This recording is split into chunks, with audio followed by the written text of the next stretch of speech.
मैं रणजीत चौहान आपके सामने एक और कहानी लेकर आया हूँ। यह भी नशा वह भी नशा, जिसे लिखा है मुंशी प्रेमचंद ने। होली के दिन राय साहब पंडित घसीटा लाल की बारादरी में भंग छन रही थी कि सहसा मालूम हुआ जिलाधीश मिस्टर बुल आ रहे हैं। बुल साहब बहुत ही मिलनसार आदमी थे और अभी हाल ही में विलायत से आए थे। भारतीय रीति नीति के जिज्ञासु थे। बहुधा मेले ठेलों में जाते थे। शायद इस विषय पर कोई बड़ी किताब लिख रहे थे। उनकी खबर पाते ही यहाँ बड़ी खलबली मच गई। सब के सब नंग धिड़ंग मूसरचंद बने भंग छान रहे थे। कौन जानता था कि इस वक्त साहब आएंगे। फुर से भागे, कोई ऊपर जा छिपा, कोई घर में भागा, पर बेचारे राय साहब जहाँ के तहाँ निश्चल बैठे रह गए। आधे घंटे में तो खाक कर उठते थे और घंटे भर में एक कदम रखते थे। इस भगदड़ में कैसे भागते।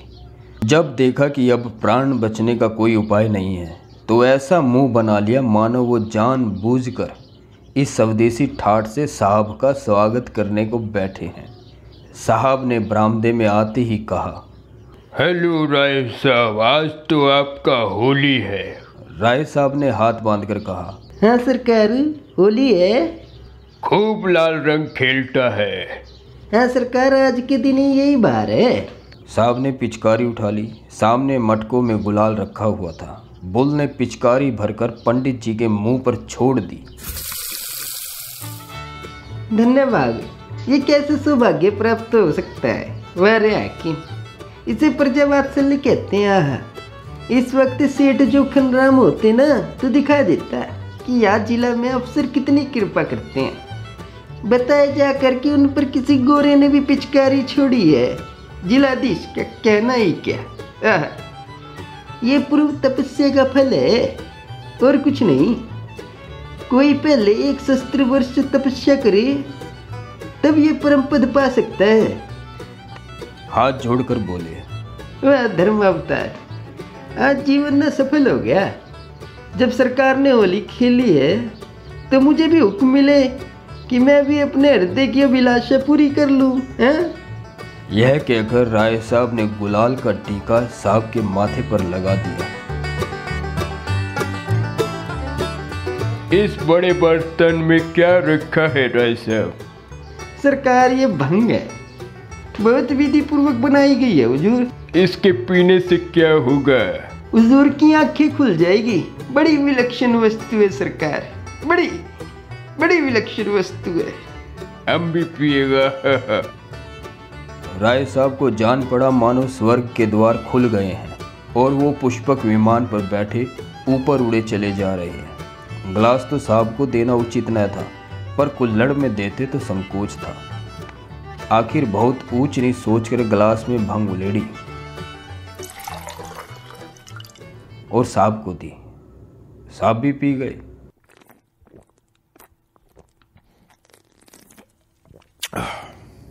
मारे सुगंध के चित्त प्रसन्न हो गया। राय साहब,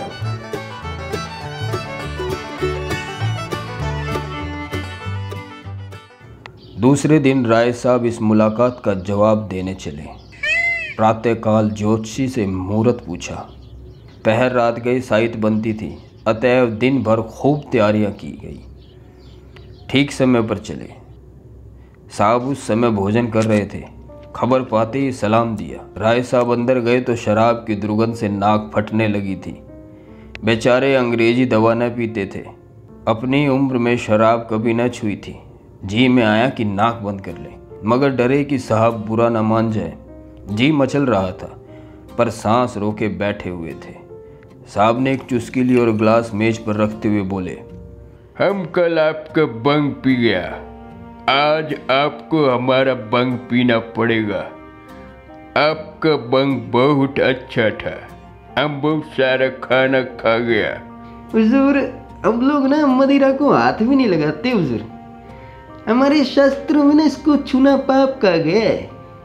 नो नो नो, आपको पीना पड़ेगा राय साहब। पाप पुण्य कुछ नहीं होता, ये हमारा बंग है, वो तुम्हारा बंग था, कोई फर्क नहीं होता।